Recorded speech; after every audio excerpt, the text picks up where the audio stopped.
வணக்கம் ஃப்ரெண்ட்ஸ். இன்னைக்கு நம்ம என்ன பார்க்க போறோம்னா வெள்ளியங்கிரி மலையோட புராண வரலாறு, மலையோட சிறப்புகளையும் நம்ம பார்க்க போறோம். 7 மலை அப்படின்னு சொல்றோம்.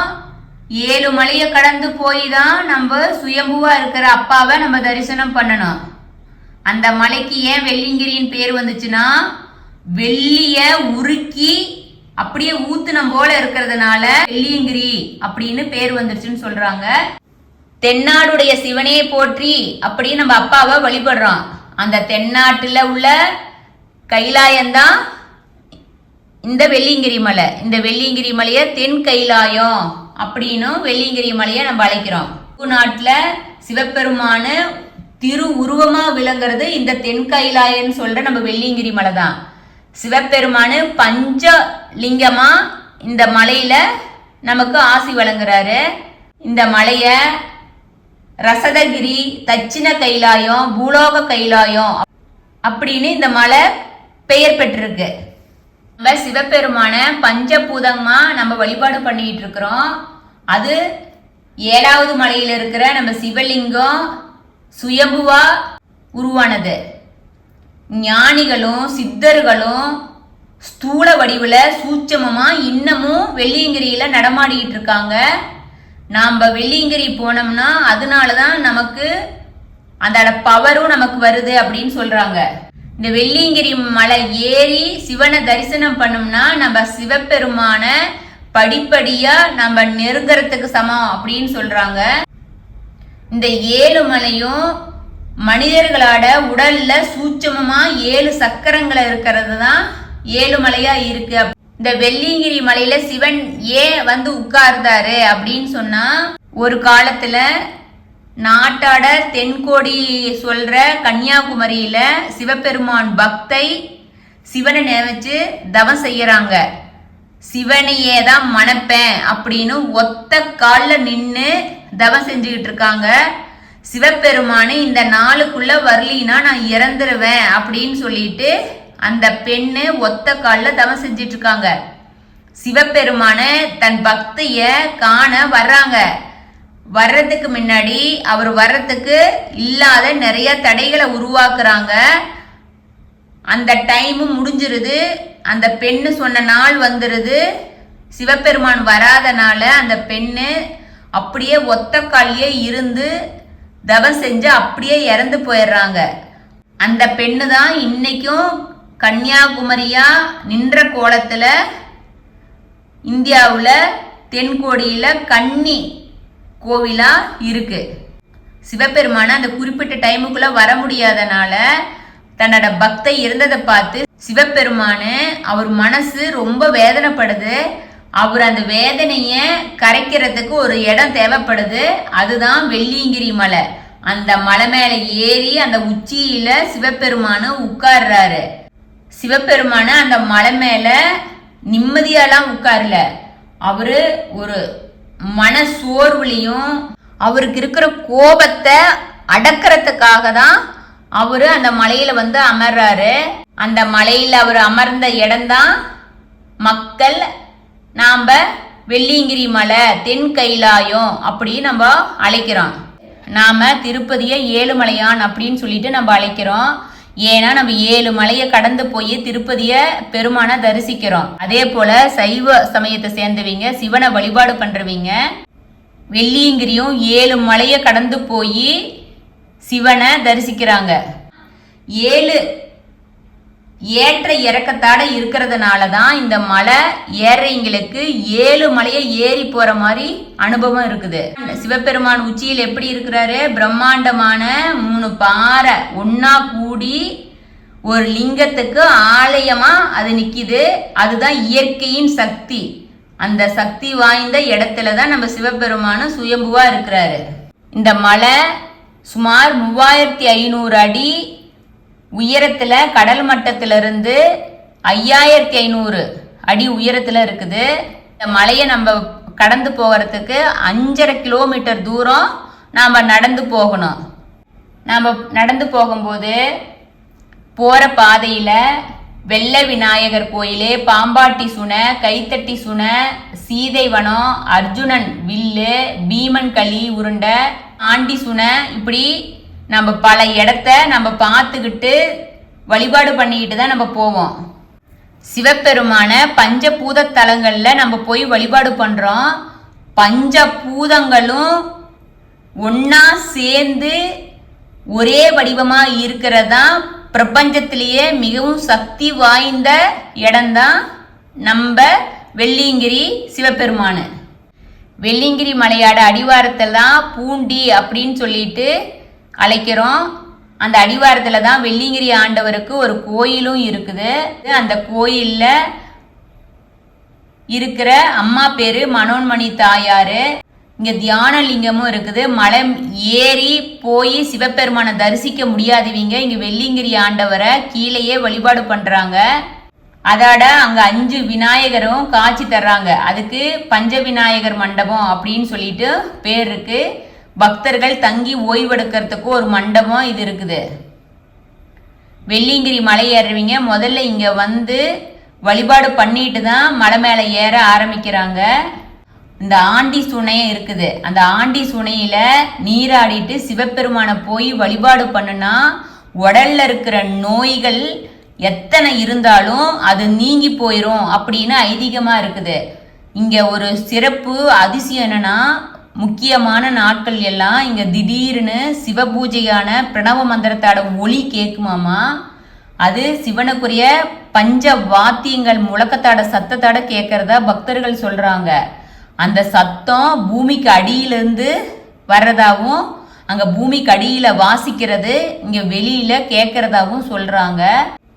அந்த சத்தம் 7வது மர வரைக்கும் கேட்கறதாவும் பக்தர்கள் சொல்றாங்க. அது இல்லாத சங்காட ஒளி வேத மந்திரங்களும் ஒளிக்கும் சத்தமும் அப்பப்போது இந்த வெள்ளியங்கிரியில மலை கேட்கறதா பக்தர்கள் சொல்றாங்க. இந்த வெள்ளியங்கிரி மலை ரொம்ப அடர்ந்த காட்டு பகுதியா இருக்கிறதுனால இங்க வனவிலங்குகள்லாம் நடமாட்டம் அதிகமா இருக்கும். அப்படிங்கிறதுனால சாயந்தரம் 6 மணிக்கு மேல கோயில கீழே நடைய பூட்டிடுவாங்களாம். அதே சமயம் மலை மேல இருக்கிற சாமி கோயில் 24 மணி நேரம் திறந்து தான் இருக்கும். மலை ஏறி செல்றவங்க மாலையில மலை ஏற ஆரம்பிச்சு அதிகாலையில அங்க மலையை போய் அடைஞ்சிடுறாங்க. அங்க சிவபெருமான தரிசனம் பண்ணிட்டு அப்புறம் இறங்கி வர்றாங்க. கோயில் பிப்ரவரியிலிருந்து மே எண்டு வரைக்கும் கோயில் ஓப்பனா இருக்கும் அப்படின்னு சொல்றாங்க. மலை ஏற விருப்பம் இருக்கிறீங்க வருஷத்துல ஒரு டைம் அந்த 3 மாசம் தான் ஏற முடியும். நீங்க அதை தெரிஞ்சுக்கிட்டு ஏறுங்க. அது இல்லாத மகா சிவராத்திரி சித்ரா பௌர்ணமி அந்த டைம்ல எல்லாம் பக்தர்கள் ரொம்ப அதிகமா வெள்ளியங்கிரி ஆண்டவரை தரிசிக்கிறதுக்கு வருவாங்களாமா. இப்ப சமீப காலமா பிரதோஷ நாட்கள்லயும் கொஞ்சம் பேர் வெள்ளியங்கிரி மலையை ஏறத வழக்கமா கொண்டிருக்காங்களாம். அதே போல 10 வயதுக்கு மேலும் 40 வயதுக்கும் கீழே இருக்கிற பெண்கள் மலை ஏறக்கூடாது. 50 வயது ஆன பிறகுதான் மலை ஏற முடியும் பெண்கள். அது அங்க ஒரு சட்டத்திட்டமா இருக்கு. மலை ஏற ஏற ஆக்சிஜன் அளவு குறைவா இருக்கிறதுனால ரத்த அழுத்தம், சக்கரை நோய், இதய பலவீனமா இருக்கிறவங்க ஏறக்கூடாது அப்படின்னு சொல்லியிருக்காங்க. மலை ஏறும்போது பனி புயலோ மழையோ இருந்துச்சுன்னா மலை ஏறாம திரும்பி வந்துடணும் அப்படின்னு சொல்லுறாங்க. மலை ஏறதை விட இறங்குறது ரொம்ப கஷ்டமா இருக்கும் அப்படின்னு பக்தர்கள் சொல்றாங்க. அவங்க வழித்துணைக்கு எப்பவுமே ஏறும்போதே கீழேயே ஒரு கைத்தடி ஒன்று விற்பாங்க கடையில். அதை வாங்கிக்கலாம். அதை வாங்கிட்டு அந்த கைத்தடி துணையோட தான் போயிட்டு வருவாங்க. போயிட்டு வந்த பிறகு அந்த கைத்தடியை வீட்டுக்கு கொண்டு வந்து அது வெள்ளியங்கிரி ஆண்டவரே கூட வந்ததா நினைச்சு வழிபாடு பண்ணுவாங்க. இப்போ நம்ம வெள்ளியங்கிரியில் இருக்கிற 7 மலையோட சிறப்புகளை நம்ம பார்க்கலாம். முதல் மலை முன்பெல்லாம் எப்படி இருக்குன்னா படிக்கட்டு இருக்காது. கையால தான் நம்ம தவழ்ந்துக்கிட்டு கஷ்டப்பட்டு ஏறி போகிற மாதிரி இருக்கும். இப்போ அந்த மலையில் இப்போ படிக்கட்டு வச்சாச்சு. அந்த மலை செங்குத்தான பாதையாக ஏறுறதுக்கு ரொம்ப சிரமமாக இருக்கிற மாதிரி இருக்கும். இந்த மலைப்பாதை ஆரம்பத்தை நமக்கு என்ன காமிக்குதுன்னா நம்மளோட ஆன்மீக பாதையை இதுக்கு ஒப்பிடலாம். ஆன்மீக பயிற்சி நம்ம ஆரம்பிக்கிறோம் பின்பற்றோம் அப்படின்னா நமக்கு அது கொஞ்சம் சிரமமாக தான்.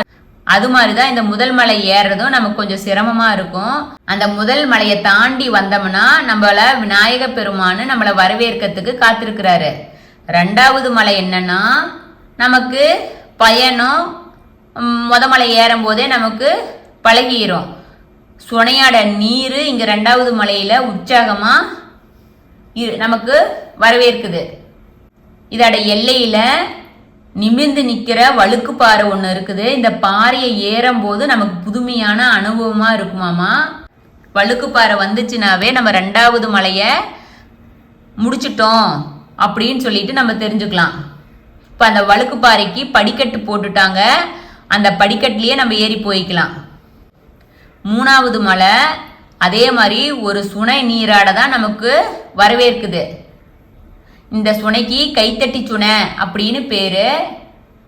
இந்த சுனையில சுத்தி இருக்கிற பகுதியில சித்தர்களோட நடமாட்டம் அதிகமா இருக்கும். இங்க நம்ம நின்று கைத்தட்டோம்னா பாறை இடுக்குல இருந்து தண்ணீர் வரும் அப்படிங்கிறது ஒரு நம்பிக்கையா இருக்குது.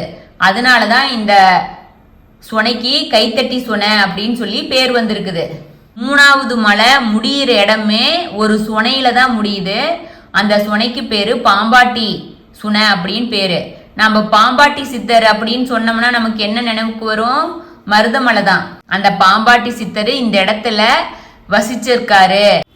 குண்டலியோட சக்தியை குறியீடு அந்த பாம்பு இருக்கிறது நமக்கு எல்லாத்துக்கும் தெரியும். மனிதர்களோட குண்டலினி ஆற்றல ஆட்டுவிக்கிற வல்லமை சித்தர்களுக்கு இருக்கிறதுனாலதான் இந்த சுனைக்கு பாம்பாட்டி சித்தர் சுனை அப்படின்னு பேரு. நாலாவது மலை கரெக்டா சமதளத்துல இருக்கும். நம்ம நடந்து போக்குறதுக்கும் ஈஸியா தான் இருக்கும். நம்ம கஷ்டப்பட்டு 3 மலையை கடந்து ஏறி வந்துவீங்க. இந்த 4வது மலையில நம்ம ரிலாக்ஸ் பண்ணிக்கிறதுக்கு ஒரு இடமா இருக்குது இந்த மலை. இந்த மலை ஒரு மண்மலையா இருக்குது.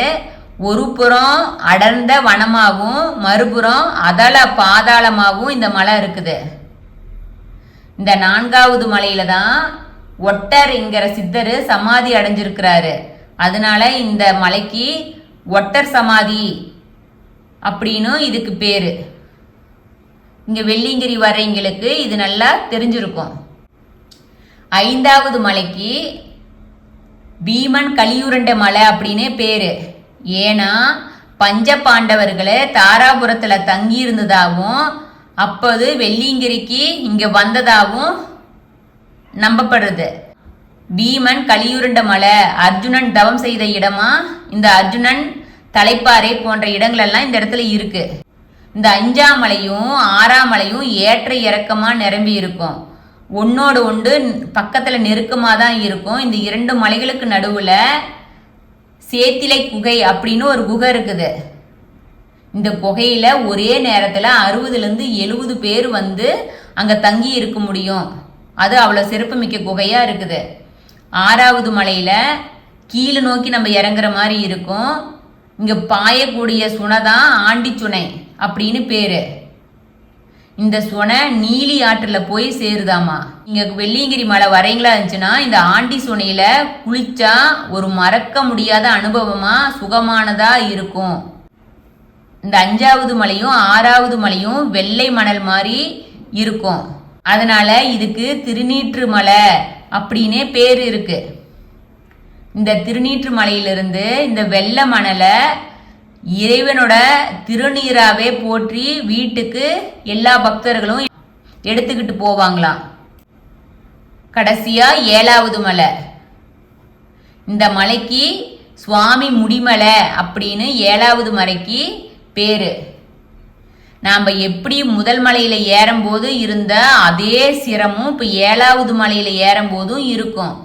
ஏன்னா நம்ம சிவபெருமான் இருக்கிற இடம் 3 பாறைகளும் ஒன்று சேர்ந்து இயற்கையாவே தோரணம் போல அமைஞ்சிருக்கும். இந்த அரிய காட்சி நம்ம கண்ணுக்கு அவ்வளோ ஒரு ஆனந்தத்தை தெய்வத்தை தரிசிக்கிற பாக்கியத்தை கொடுத்த இந்த பிரபஞ்சத்துக்கு நம்ம நன்றி சொல்லணும். இத தோரண வாயிலே அப்படின்னு அழைப்பாங்க. இங்கதான் சுயம்பு லிங்கமா நம்ம வெள்ளியங்கிரி ஆண்டவர் இருக்கிறாரு. நம்ம மலை ஏறி நம்ம வெள்ளியங்கிரி அப்பாவை நம்ம வழிபாடு பண்ணிட்டோம்னா நமக்கு என்ன தோணும்னா நாமளா இந்த மலையேறி வந்தோம் அப்படின்னு நமக்கே வியப்பா இருக்குமா.